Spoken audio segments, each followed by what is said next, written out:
Bonjour, bienvenue dans 101%. Vous vous rappelez, il y a quelques semaines, j'avais fait un spécial jeu Mega Drive. Ben là, j'aimerais bien faire une spéciale jeu Super Nintendo pour rester à peu près dans la même époque et vous parler des jeux qui m'ont marqué de cette console. Mais il y a une émission avec plein de choses dedans, la critique flash de Ratchet & Clank HD, Money Shot, Tokyo Café, mais on commence avec les news. Je sais pas pourquoi je fais cette voix. Peut-être parce que tu as fait 1101% et là on essaie de changer un peu. Ouais, j'essaye de changer le rythme. J'ai fait trop de 101%, mais je sais plus.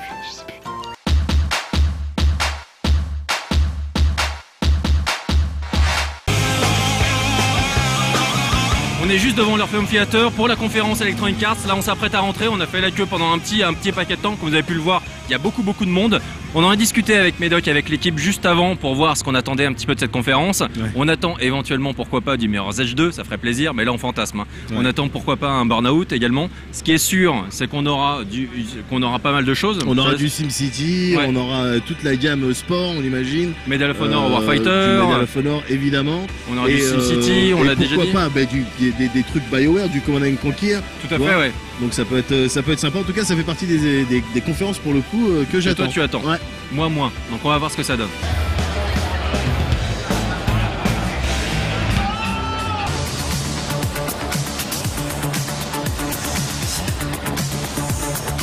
Alors la conf Electronic Arts, on a pensé quoi, Médoc? Il y avait des trucs très bien. Ils ont commencé fort déjà. Ils ont commencé avec Dead Space 3. Ouais, donc un petit peu triste qu'on perde ce côté survival effrayant, t'es confiné dans un petit endroit et tout. Mais en même temps, la grosse annonce c'était le coop drop in drop out. Oui, voilà. D'où la perte un petit peu du côté survie. Et puis ouais, beaucoup plus, ils ont beaucoup plus mis en avant l'action pour le coup. Ouais. Ça pète dans tous les coups, c'est agréable, c'est impressionnant. L'espèce de boss des glaces qui t'aspire comme ça pour finalement t'avaler, que tu te retrouves dans ses intestins, c'était pas mal. Ouais. Ça fait vaguement penser à une scène de Gears of War 2, mais ça restait quand même super impressionnant. Ouais. On avait aussi juste après, donc ça commençait quand même par un petit mot qui m'a amusé, donc du DG, qui comparait un petit peu la production d'Electronic Arts à Sundance, un festival, au festival de Sundance plutôt qu'aux Oscars. Ouais. En gros, nous, on fait plutôt du jeu indé, on fait plutôt on prend des risques et on se contente pas d'aller à facilité et de récupérer toutes les récompenses. Bon, clairement, il commence par Dead Space 3, qui était une prise de risque il y a quelques années quand c'était Dead Space 1, mais maintenant c'est quand même le 3. Mais maintenant, c'est voilà. Tu vois, bon, c'est pas dramatique dans la mesure où tant que c'est bien, ça va, ça passe quoi. Mais bon, faudra voir pour Dead Space 3 pour le coup. Ensuite, on avait Maiden NFL 13, Maiden, donc avec une amélioration de tout ce qui est moteur physique. C'est vrai que c'était plutôt impressionnant.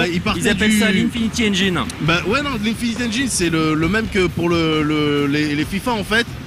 Et c'est cette gestion, tu sais, en fait, j'avais fait un reportage tout ça sur FIFA. C'est pour ça. Et en fait, c'est juste la gestion des collisions, effectivement, dans ce NFL là. C'est bien fait. Ça plaira très certainement à ceux qui sont dans ce truc. Maintenant, ils peuvent attendre le 14, hein, ça sera la même en mieux. Hein, donc, tu vois. Et on a aussi une refonte du mode carrière, donc avec un mode carrière connecté. C'est-à-dire qu'on peut, en gros, plusieurs joueurs peuvent jouer en même temps et avoir différents membres de l'équipe, donc que ce soit le coach, un joueur, etc. Ouais. Donc ça, c'était vraiment intéressant. On avait aussi donc Maxis, donc qui présentait, donc évidemment Maxis appartient à Electronic Arts, qui présentait SimCity Social. Voilà, donc sur Facebook. En taclant Farmville en fait. Et clairement, des sales tacs, c'était pas bien. Et clairement, tu te dis, genre ils auraient dû le faire avant SimCity sur Facebook. Évidemment que c'est parfait pour un réseau comme celui-là, un réseau social. Et donc en effet, c'était More City, Lesville. Donc un petit peu la baseline du teaser. Et donc évidemment, c'est pour tacler les jeux Zynga. On avait aussi SimCity qui était présenté, donc qui sera le premier de la série en pur multi. On aura également des challenges dynamiques. On a pu voir un petit peu les pattes de Godzilla, donc on retrouvera un petit peu les catastrophes. Foufou, évidemment, on savait déjà. Ouais. Ensuite, clairement, ils ont mis en avant le côté nous, quand on sort un jeu, on continue à le faire vivre ce jeu derrière. Et donc ça, c'était pour présenter Battlefield 3 Premium. En gros, on a la possibilité de l'acheter là tout de suite maintenant, et pour 50 $, on aura 5 DLC thématiques avec des thématiques fortes, donc c'est pas uniquement quelques maps, c'est vraiment, ça change visiblement les DLC complètement le qu'on avait gameplay. vu à un showcase hier à Londres, il n'y a pas si longtemps que ça, avec le truc Close Quarter là. Complètement, donc, je crois que c'est que le du premier. combat, c'est du corps à corps. Enfin, il n'y a pas de véhicule et tout ça, ça se passe dans des couloirs, dans des petites pièces, tout ça. Et celui basé sur les véhicules pour le coup, qui s'appelle je sais plus comment, j'ai pas noté. Army quelque chose, et qui va mettre en avant les véhicules, la bagarre avec les véhicules. Il y en a même un qui a priori donc sera avec des motos. Donc ça c'était un peu particulier, voilà. Je suis curieux de voir ce que ça va donner. Et donc en gros 5 DLC, une vingtaine d'armes, 10 véhicules, tout ça pour 50 $. Donc bon, sans doute 50 € en France. Donc c'est vrai que c'est pas inintéressant. Ensuite on avait BioWare qui est revenu pour nous dire ouais, Star Wars The Old Republic ça a cartonné, on compte bien continuer à faire vivre le truc. Donc ils ont présenté plein de petites nouveautés, de choses qui vont arriver. L'espace, une nouvelle planète à visiter, bon voilà, du nouveau contenu, mais en même temps ils sont obligés, enfin, je veux dire c'est un MMO, ils sont obligés les mecs. Donc ça pas de grosse surprise. Medal of Honor Warfighter qui a été attendu, donc on y a eu droit. Et donc clairement c'était assez impressionnant visuellement. Donc le Frostbite 2 ça paye hein. Ouais bien sûr, il y avait la bagarre, c'est bien, ça explosait dans tous les sens. Moi j'ai trouvé ça over-scripté, mais genre over-scripté, enfin genre t'as l'impression, enfin tu fais rien dans le jeu, t'avances juste en attendant qu'il se passe quelque chose. Pour moi c'est quand même moins fort que sur Black Ops 2, sur Call of Duty Black Ops 2. Mais Black Ops 2 c'était un cadet, enfin tu vois c'était l'exemple à T'avais l'impression quand même de pouvoir te déplacer un peu plus que juste un petit chemin comme ça. Tu pouvais faire ça. Là tu pouvais strafer un peu comme ça. Ça c'est quand même bien. Tu strafes. T'as un minimum de liberté dans tes entrechats. Ensuite on avait donc ils ont présenté également le fait que le précédent Medal of Honor, donc le reboot de la série, donc présentait Tier 1, donc ce corps d'élite américain.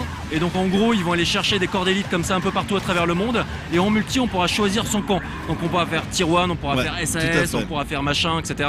en fonction des pays. Ensuite on a eu droit à tout ce qui est feature sociale. Donc pour les jeux de sport EA, donc pour Madden, pour NBA Live 13, pour FIFA 13, etc.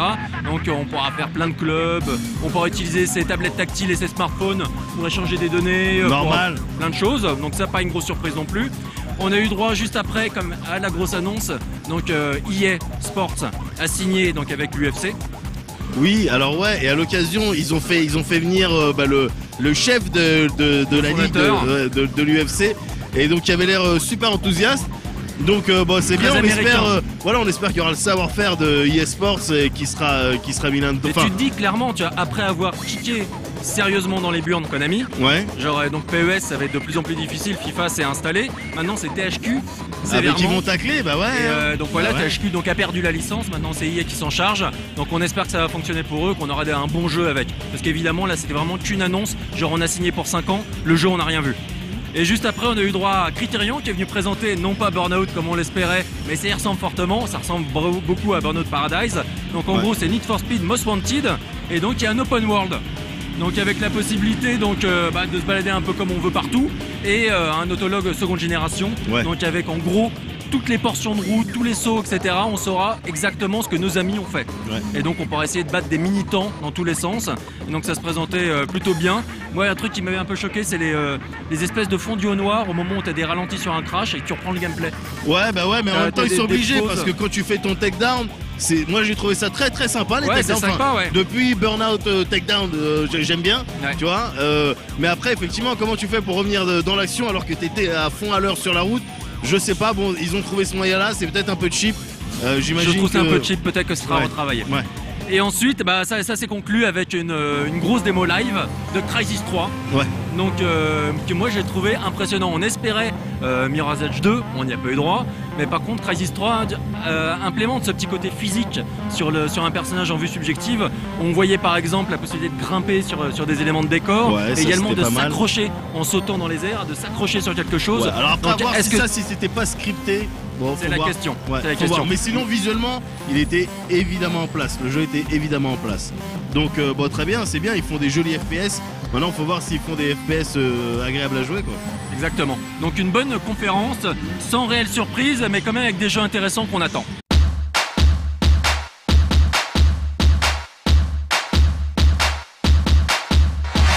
On est au théâtre de Los Angeles, à quelques pas en fait du théâtre Orpheum où on vient d'assister à la conférence Electronic Arts. Là maintenant on est ici pour la conférence Ubisoft. Donc qu'est-ce que t'attends toi Médoc?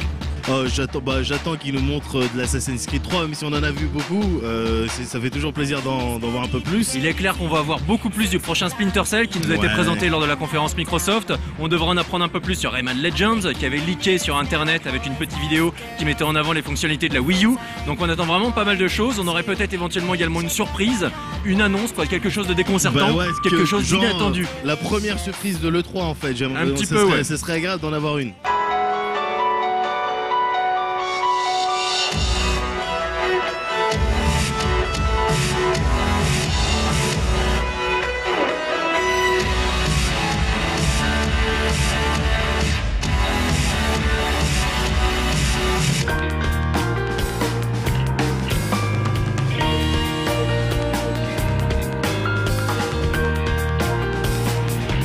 Alors la conférence Ubisoft quand même, c'est bon, on n'a pas eu exactement ce à quoi on s'attendait, mais ça tuait et pour une fois on a eu des surprises quoi, on était complètement décontenancé par des trucs quoi.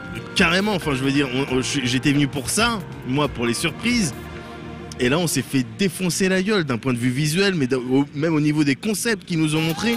Surtout sur le dernier Watch Dogs, mais laisse tomber. On va revenir dessus. On va commencer dans l'ordre. Ça a commencé genre direct par un truc qui t'a plu. Je t'ai vu kiffer dans ton coin. Just Dance 4 quoi. Mais c'était c'était autant le jeu, je pense, que genre les jolies minettes qui ont fait leur petite choré. Non, c'était la performance d'une manière générale. C'était la performance. J'ai été déçu parce que quelqu'un donc s'est pointé pour chanter etc. Et moi j'étais jeune quoi. Et je pensais que tu savais qui c'était. Et donc tu pars du principe que je connais tous les blacks américains qui. On savait pas qui c'était. Donc vous savez sans doute qui c'était, mais on n'en sait rien. Là au moment tout de suite. Là, on fait vraiment le compte rendu de la conférence Ubisoft à chaud. Là, tout de suite, on sait pas qui c'est. Donc, c'est pas grave. Ensuite, Just Dance 4 déjà c'était présenté sur Wii U. Donc, on sait que ça va sortir donc en fin d'année sur la nouvelle console Nintendo. On avait également donc Far Cry 3. On savait que Far Cry 3 ça allait tuer. On en a vu un peu plus et cette fois-ci, c'est vrai que le personnage principal était sur la première conférence. Il était présenté en tant que victime un petit peu. Il se faisait genre trimballer dans tous les sens, à moitié noyé, etc. Et là, on le voit genre vraiment beaucoup plus brutal. Et c'est franchement, je sais pas ce que t'en as pensé. Moi, je trouvais ça impressionnant. Si c'était, moi, je t'avoue que j'avais des doutes aux premières images, les premières présentations de d'accord, un FPS, dans la jungle, been there, done that quoi. Alors que non en fait. Il y a une direction artistique que j'aime bien. Il y a une vraie identité. Voilà, c'est-à-dire que c'est un petit peu fucked up. Il y a un mélange entre la bagarre. C'est exactement l'expression qui convient. Et des trucs un peu fucked up quoi. Donc ça me plaît. Et puis visuellement, évidemment, il était en place quoi. Carrément. Et c'est totalement 18+. C'est vraiment un jeu pour le purement coup, adulte. Ça commence sur une scène de cul donc. C'est impressionnant. Alors ensuite qu'est-ce qu'on a vu d'autre? On a vu donc Splinter Cell Blacklist, on a simplement vu un petit trailer en image de synthèse qui était bien cool. Mais moi j'étais un peu déçu parce que je m'attendais à voir un peu de gameplay, une autre démo peut-être en live. Donc pour nous montrer par exemple un peu le coop, c'était pas le cas. Au moins confirmation qu'il y aura du coop, ça fait plaisir. C'est déjà bien. Mais sinon clairement le trailer était vraiment excellent. Ensuite, on a eu un autre trailer en image de synthèse qui était The Avengers. On sait que c'est Ubisoft qui a chopé la licence The Avengers. Et donc ça, par contre, ça m'a pas spécialement séduit. J'en attends pas beaucoup. Donc c'est sur Wii U et Kinect. Après, on a eu une démo de Rayman Legends et là, c'est une version Wii U. Donc, on a eu plusieurs personnes qui nous ont fait une petite démonstration. On a pu voir un petit peu à quoi servait la mablette. Et donc, la mablette sert à diriger un personnage qui s'appelle Murphy. Et donc, on le dirige de façon tactile. Et clairement, c'est un personnage qui ne se joue pas comme on joue les autres personnages du jeu avec la Wiimote ou avec une manette pro. Exactement. Et donc là, c'était vraiment épatant puisqu'il y avait plein de petits combos coop, des interactions avec l'environnement en rythme. Donc, il y a un petit côté rhythm game. Ouais, tout à fait. Et puis ça se joue à 5, donc c'est vraiment agréable. Enfin, je veux dire, c'était un moment très agréable. Enfin, tout le monde était dans le délire un peu avec la musique, avec les images. C'était beau. C'est une nouvelle fois, c'est super beau sympa, et c'est en 3D. Vraiment très classe. Ensuite, on a eu droit à un trailer. Une nouvelle fois, Ubisoft quand même. Au niveau des trailers, ils savent faire. Zombie U. Donc déjà nouvelle propriété intellectuelle. Déjà ça fait plaisir. Ça, tu vois qu'il n'y ait pas enfin nouvelle. Je regardais tout au début de la conf, il disait le premier jeu d'Ubi, c'était Zombie quand même. Tu te rappelles, toi tu te rappelles. Non, quand même pas à ce point-là. Ça me dit vaguement quelque chose, mais je connais pas. Mais voilà, donc Zombie U. D'accord, on a juste vu un trailer qui tuait, soit dit en passant. Le trailer était magnifique, par contre on sait absolument rien sur le jeu pour le moment. Mais ça fait plaisir de voir qu'Ubisoft quand même prend des risques. C'est-à-dire après l'échec de Mad World sur Wii, donc là c'était Sega évidemment qui s'en était occupé. Et on pouvait craindre que les gens, les éditeurs, soient un petit peu frileux sur le fait de sortir des jeux adultes sur les consoles Nintendo. Et donc là, ça a visiblement vu le trailer qui était 100% adulte, très 18+, ça va être bien violent, bien gore. Donc là ça fait plaisir. Ensuite on a eu droit à Assassin. AC Free comme ils disent. Ok. Et donc là ça a commencé par un trailer en image de synthèse, mais alors magnifique. C'est Alors, potentiellement trailer de l'E3. Ouais. Alors moi je n'ai pas parti le voir la dernière fois. Toi, donc là j'ai vu. Ok, c'est bon, maintenant j'ai vu. C'est bon, ça y est, c'est bon, j'ai vu.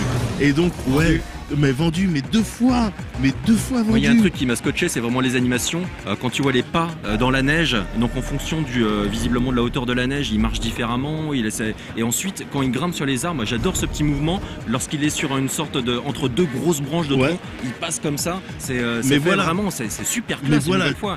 Sur des petits détails comme ça. Exactement. Moi, j'avais peur que le fait que ça se passe en grosse partie dans la nature, tout ça, qu'on n'ait pas tout ce kiff de grimpe et puis tout ce que ça soit qu'on ait du mal à un petit peu se diriger, que les arbres ils soient obligés d'être carrés si tu veux pour faire des bonnes actions, alors que non, les arbres t'es dans une forêt qui tue, les environnements ils tuent, t'as des pierres, t'as des montagnes, t'as des collines, t'as des trucs, et le mec se déplace mais de manière swift, de manière smooth, c'est juste hallucinamment bien fait. Autant ils n'avaient pas trop réussi à vendre Revelations sur le tout dernier, la dernière conférence, là sur AC Free c'est vraiment impressionnant. Il n'y a rien à dire.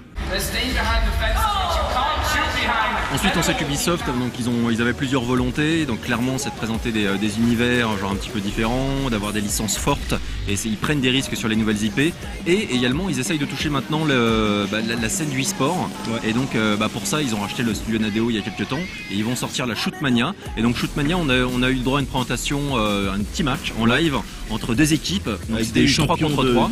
Des champions de Counter-Strike et tout. Et c'était super intéressant parce qu'en fait le principe c'était en gros, donc c'était par round, et tu avais une équipe donc de 3 joueurs. Un des 3 était choisi et possédait un railgun. Le railgun permettait de tuer en un coup, alors que les 3 autres, eux, étaient équipés de lance-roquettes. Ouais, voilà. Et donc tu ça pouvais changeait. tuer l'attaquant en 2 coups. Voilà. Et c'était sympa. Bon, tu vois clairement qu'il faudra faire preuve de skills pour t'en sortir.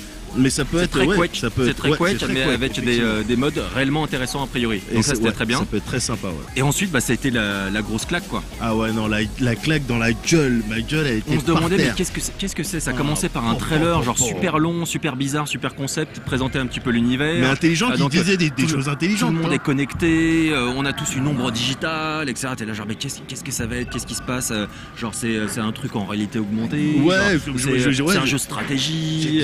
C'est bizarre. Voilà, et bing, ça s'appelle Watch Dogs, et donc le personnage présenté là c'était Aiden Pierce, qui est une espèce de super hacker, et donc le mec est capable en gros de choper des informations sur tous les personnages qui l'entourent. Donc on a une vraie dynamique, genre déjà un moteur de foule qui était déjà impressionnant dans Splinter Cell, là on passe à un cap supérieur.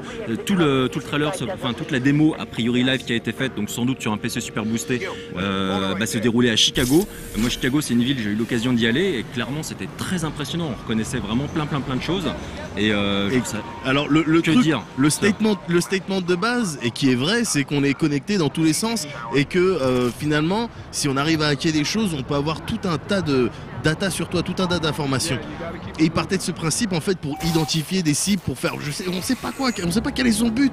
Toujours est-il qu'avec un portable il arrivait à hacker des choses de manière à créer des diversions. Il hackait les gens. En gros, il chopait des informations. Ces informations lui permettaient d'avancer dans sa mission. Voilà. Sa mission étant de buter quelqu'un. Donc, ce qu'il arrive à faire. Et ensuite, à la fin, il y a une sorte de retournement de situation où soudainement, genre, on prend la place d'un autre personnage. Et donc, il y a plein de questions. Genre, on en saura sans doute un peu plus. Non, mais on l'a vu. Tu prends un autre personnage, mais c'était parce que c'était un deuxième joueur en fait. Voilà. C'était un deuxième joueur. C'est une espèce de MMO. Mais c'est crazy. C'est potentiellement un MMO présenté par. MMO, je sais pas, mais il y a du multi, c'est du sûr. C'était flippant, open world, magnifique. Bon, les phases de shoot, faudra voir. Bon, et après ils ont le temps de développer tout ça. C'était classe, c'était du Splinter Cell, mais encore plus dynamique. Quoi. Ouais, il y avait des choses intéressantes. Après, bon, tu vois, les phases de shoot, j'étais moins enthousiaste que pour le reste, mais ça restait quand même flippant. Watch Dogs. Par contre, pas de date de sortie, pas de plateforme réellement, rien du tout. Donc c'est vraiment là, c'est dans le futur. Et donc c'est quelque part un statement d'Ubisoft qui dit bah voilà, on va prendre des risques, on va continuer à vous présenter des choses originales et intéressantes. Ouais. Et donc franchement là, on était séduits. Ça fait plaisir une nouvelle fois d'être décontenancé. Alors du coup, donc d'une manière générale, conf Ubi, moi je dis 100% agréable de voir des nouvelles propriétés intellectuelles. Voir que Ubi donc clairement soutient la Wii U avec toutes ces histoires. Ils ont toujours soutenu Nintendo, alors là ça se confirme. Et là plus que jamais. Et donc bien, du coup je suis content. Tu vois, rapport à l'Extra Life qu'on avait dit, ouais, truc, je faisais le blasé et tout. Non, rien du tout. J'ai la gueule qui était par terre. Donc, je suis content. Voilà. Ouais, c'est cool. On espère que vous avez apprécié. On se retrouve très bientôt pour un nouveau compte rendu.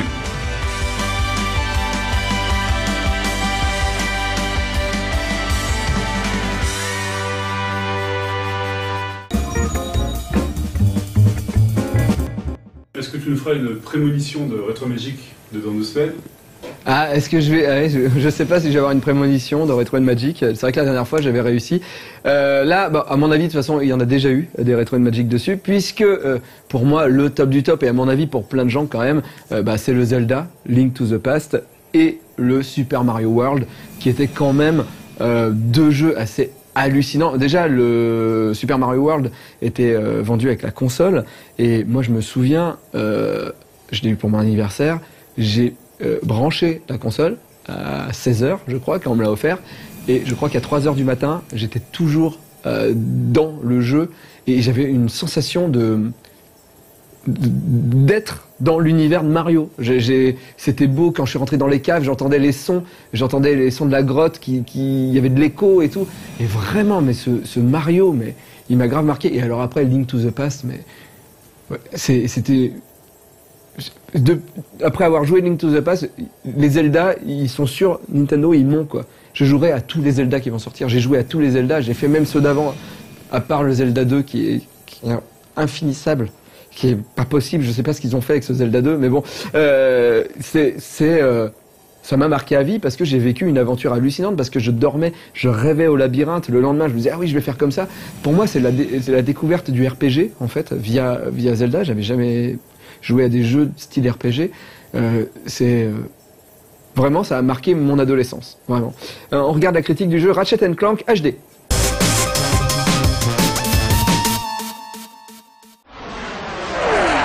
Cette trilogie est adaptée par Idle Minds, un studio notamment connu pour son travail sur Pain, qui ne possède donc pas de réelle expérience dans le jeu de plateforme. Sortis respectivement en 2002, 2003 et 2004, les 3 premiers épisodes de la série se positionnent comme une alternative sur PlayStation au maître de la plateforme, Mario.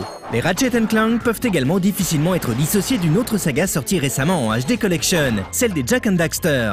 Les 3 volets proposent à chaque fois un scénario délirant, porté avec efficacité par un casting de personnages au style cartoon. Ratchet rencontre Clank à la suite du crash de son vaisseau, et le petit robot lui demande de l'aider afin de retrouver le capitaine Quark. Dans le deuxième volet, désormais considérés comme des héros, leur quotidien est morose jusqu'au jour où Monsieur Fizzwidget fait appel à leur service. Dans le troisième épisode, nos 2 héros ont une fois de plus sauvé un autre système solaire. Clank est au plus haut de sa popularité alors que Ratchet reste dans l'ombre. À la vue d'un flash d'informations assez inquiétant au sujet de la planète Veldin, ils se remettent en route. Chaque épisode propose des niveaux plateforme et la possibilité d'utiliser une panoplie d'armes à acquérir. Le gameplay bien huilé du premier épisode est réutilisé et amélioré dans les 2 autres, sans cependant proposer de grands changements. Ce manque d'innovation avait à l'époque fait craindre le pire à la sortie du premier volet de la trilogie Future sur PS3, Ratchet & Clank Opération Destruction, mais il n'en fut rien. Si le premier épisode a pris un coup de vieux au niveau de la maniabilité due à une vitesse plutôt lente, les 2 autres s'avèrent plus fluides et tout à fait jouables, même aujourd'hui. Les seules vraies évolutions entre les épisodes, hormis les légères améliorations du gameplay de base, résident dans les graphismes affinés et l'animation plus fluide des personnages. En ce qui concerne l'édition HD, celle-ci intervient pour fêter le 10e anniversaire de la série et déçoit sur plusieurs points. Le premier concerne la refonte graphique qui ne fait qu'affiner les textures des niveaux et des personnages. L'interface des menus est restée la même et aucune des particularités de la PS3 n'est exploitée, aussi bien le Six-Axis que le PS Move. Le deuxième point concerne les bonus inexistants de cette édition.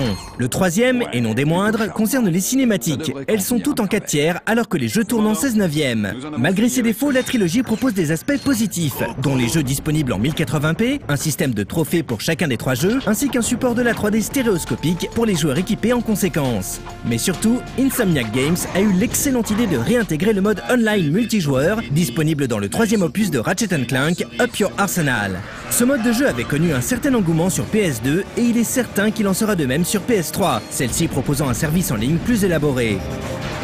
L'auteur de cette critique ne connaissant pas les volets sortis sur la PS2, ni même aucun de la série, la découvrir à travers cette HD Collection fut un réel plaisir. D'où l'intérêt de ce type de conversion HD, destiné avant tout à un public qui souhaiterait découvrir les premières aventures de Ratchet & Clank, tout en étant conscient que le gameplay a très peu évolué entre les 3 premiers volets.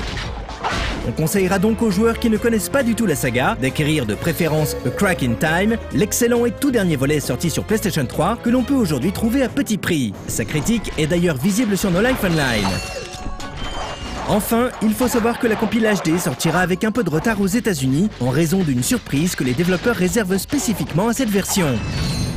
On invitera donc les fans hardcore à patienter encore un peu.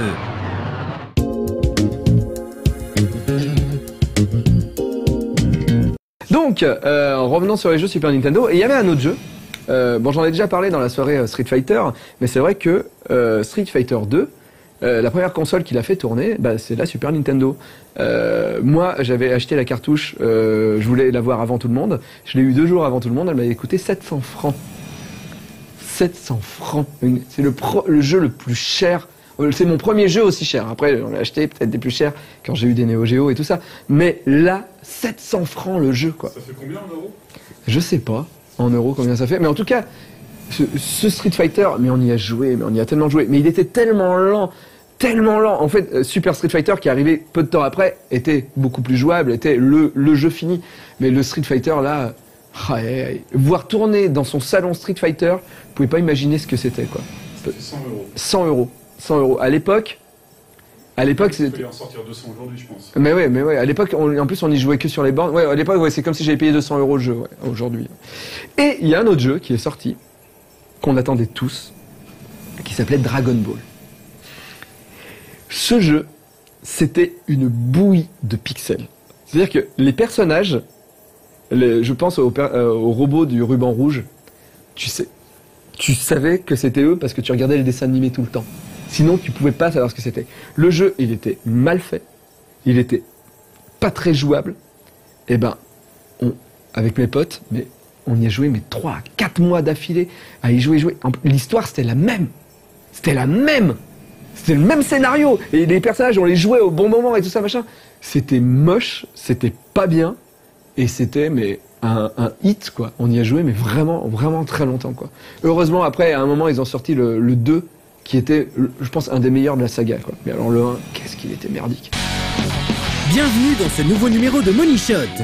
Cette semaine, on verra l'adaptation d'une histoire vraie et le retour derrière la caméra d'un grand cinéaste avec Argo et Killer Joe. Tout le monde, ou presque, connaît Ben Affleck, l'acteur. Malgré des débuts plutôt prometteurs, il s'est embourbé au début des années 2000 dans des choix de carrière douteux à base de films d'action bas du front et de comédies mielleuses insipides. Mais peu de gens connaissent encore Ben Affleck, le réalisateur.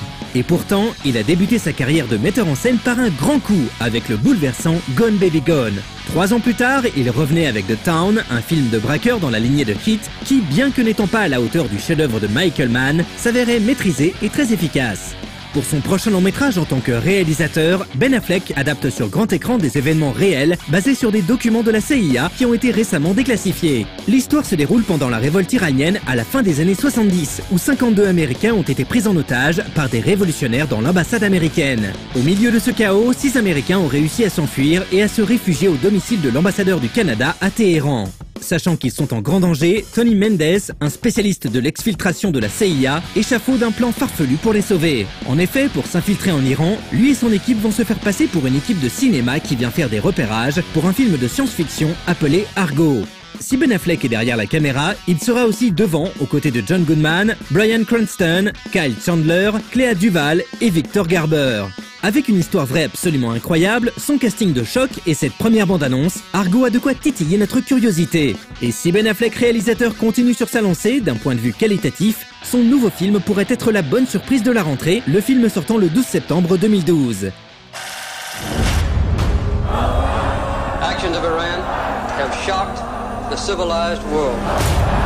Let's go! Shred everything! Our embassy has been seized and more than 60 American citizens continue to be held as hostages. If we're going to go, then we need to go now.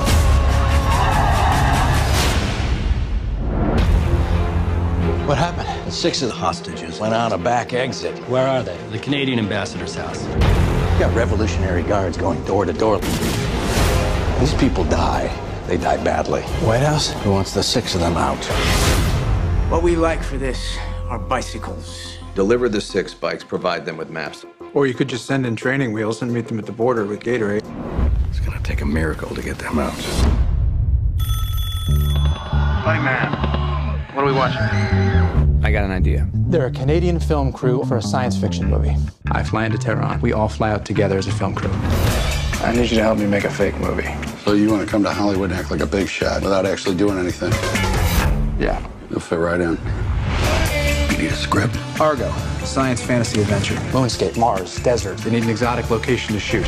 You need a producer. If I'm doing a fake movie, it's going to be a fake hit. You don't have a better bad idea than this? This is the best bad idea we have, sir. By far. You have 72 hours to get them out. They're getting a visitor. You gotten people out this way before? No. You're asking us to trust you with our lives. This is what I do, and I've never left anyone behind. I know who they are, and they know they're hiding out. It's over, Tony. If they stay here, they will be taken. Probably not alive. We're responsible for these people. I'm responsible.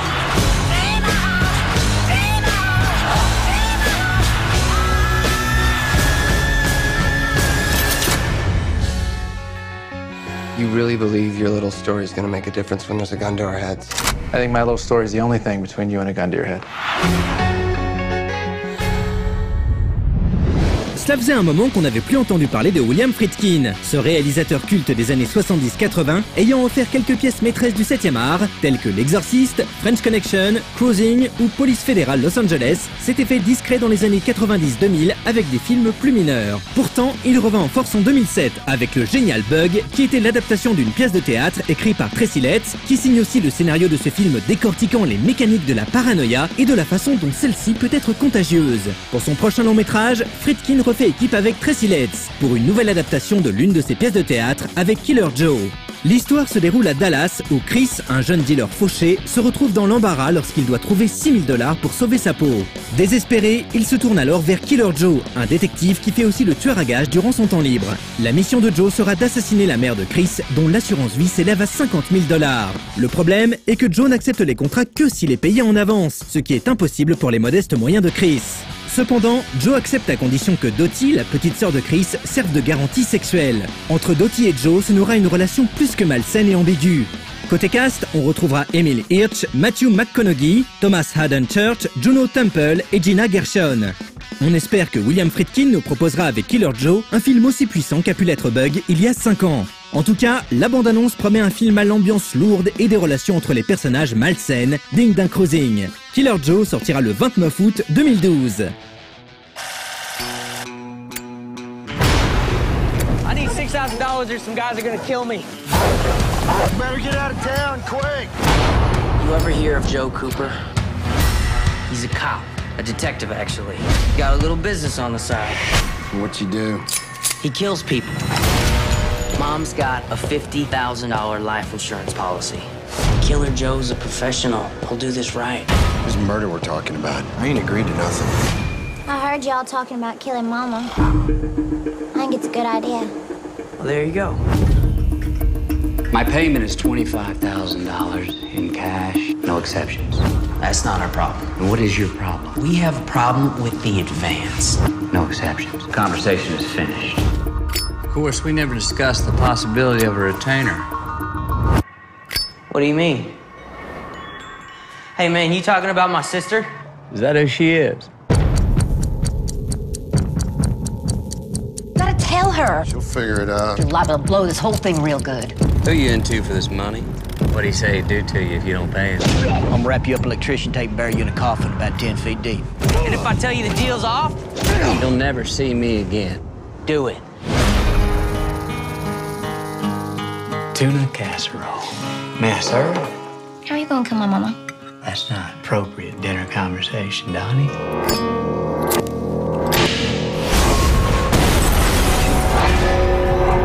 They're not gonna pay you the money, are they? What happened, Dad? Who told you about Killer Joe? Oh, my God. Were you gonna get a cut of this money? What are you getting at? Who's that? Joe, listen, we gotta stop this. A toast to my future wife. My sister never did nothing to nobody. I can't let you have her. The retainer's for the money. I'm not leaving until I get my money. You know I'll kill you. It smells heavenly. Who would like to say grace?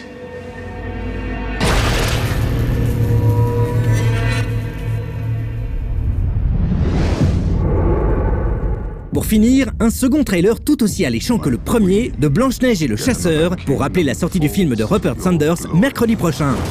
Et n'oubliez pas, le cinéma n'est jamais mieux qu'au cinéma. Is there no end to your power?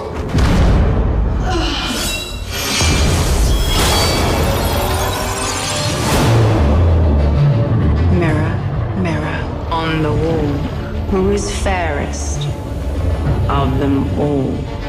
You are the fairest, but there is another destined to surpass you. What does she want from me? Consume her heart, and you shall rule forever.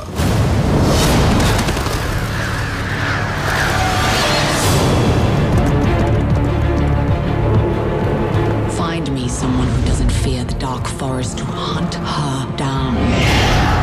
Hey! They've had a fuse.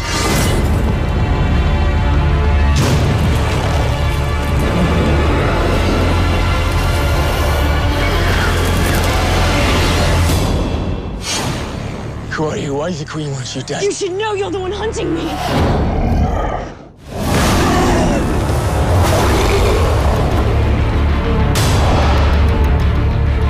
You have eyes, huntsman, but you do not see.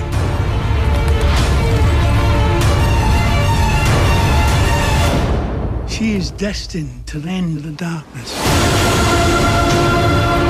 I should have killed her when she was a child. I need her heart beating with blood. I've seen what she sees. I can kill her. I will give this wretched world the queen it deserves. Lips red as blood, hair black as night.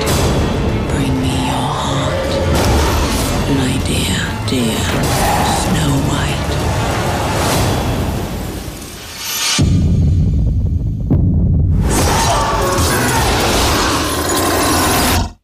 Let them come.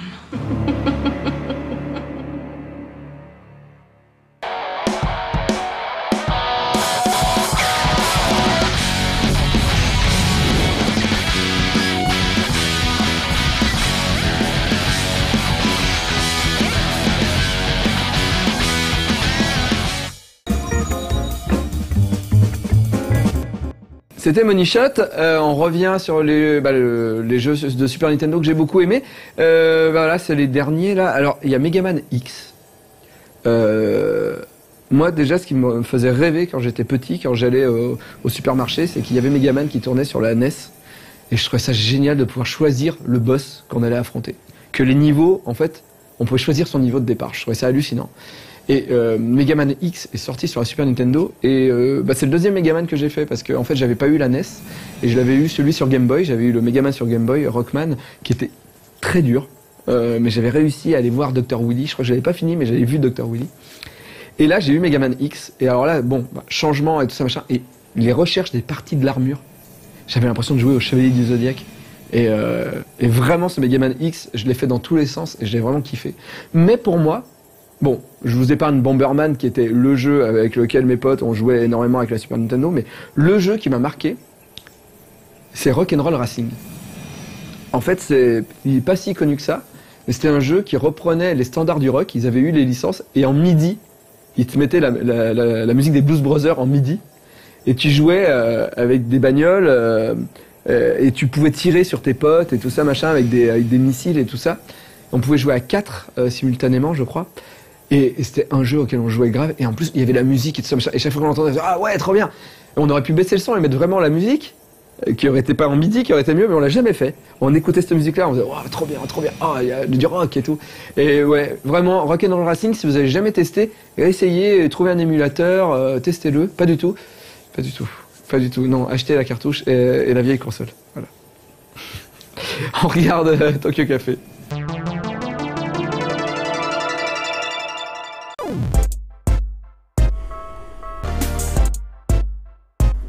いらっしゃいませ。東京カフェへようこそ。Alors, qu'est-ce que ce sera aujourd'hui?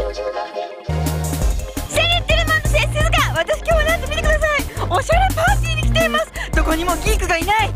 さあどうしましょう。一体どんなパーティーなのか、鈴鹿チェック。ということでですね、今日は私アンビターションが来たんですね。これお見せしましょうか。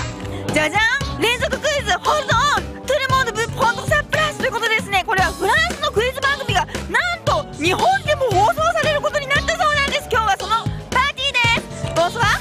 Bonsoir. Vous êtes fan de ce jeu? Oui. C'est un gros succès en France. Et au Japon? Bientôt. Bientôt. Ah. Oui. Écoutez, vous m'en parlerez alors. こちらにそのクイズホールドオンのポスターができてますね。このねタレントさんも日本でも大活躍中のタレントさんでございます。この司会者2人にですね、毎週勝ち抜くでチャンピオンが現れるんですね。さあ一体誰が今週は勝つのか、鈴鹿チェック。さあそれではトゥルモンドブプロントサプラス2本目連続クイズホールドオン。ホールドオン。なんかちょっと違わない？今年の4月5日から始まりました。日本でもクイズ番組は多いのですが、一般の視聴者さんが参加し問い回していくスタイルのクイズは久しぶりな気がします。 NHK ということで全国でこのクイズの参加の予選を行っていると聞きます。フランスと同じように果たして国民的クイズとなるでしょうか。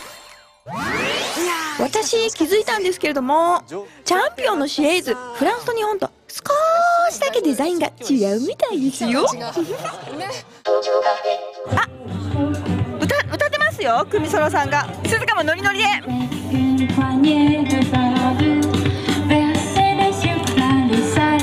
クミソロさん可愛らしいですね。フランス語で歌ってますよ。ボスマクシモンヌ。うい、忙しいみたいです。シモンヌさん、でも後で捕まえますよ。鈴キャッチ。Bonsoir. Présentez-vous s'il vous plaît. Eh bien, je m'appelle Simone et je suis productrice de Tout le monde veut prendre sa place. C'est quoi exactement le Tout le monde veut prendre sa place? Eh bien, c'est un jeu qui a lieu tous les jours à la télévision et dans lequel un champion qui répond à plein de questions peut rester champion pendant des semaines ou des mois tant qu'il donne la réponse juste. Et c'est Nagui en France qui le présente tous les jours et on peut la voir sur la NHK au Japon. Comment ça s'est passé avec NHK? C'est le NHK qui est venu pour... Non, c'est moi qui suis allée voir la NHK parce que j'adore aller au Japon. Toutes les occasions sont bonnes. Et j'ai rencontré mes amis de la NHK qui m'ont dit peut-être un jour on cherchera un format. Et ce qui est le plus amusant, c'est pourquoi ça s'appelle Hold On. Oui.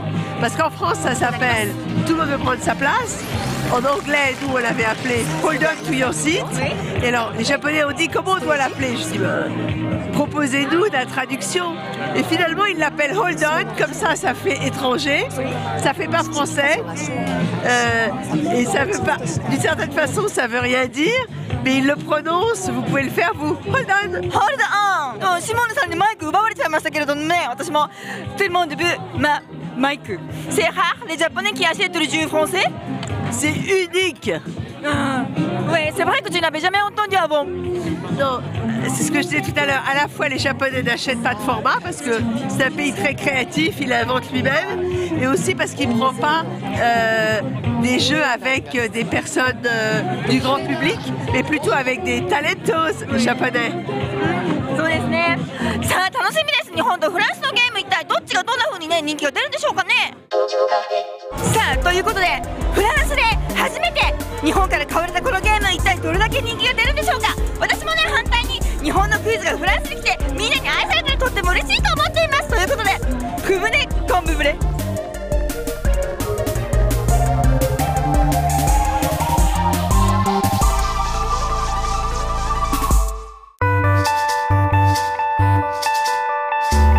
Voilà, c'est à vous de débattre maintenant sur le forum d'Unlive sur vos jeux préférés de la Super Nintendo. J'en ai sûrement oublié parce qu'il y a eu quand même énormément de jeux sur cette console.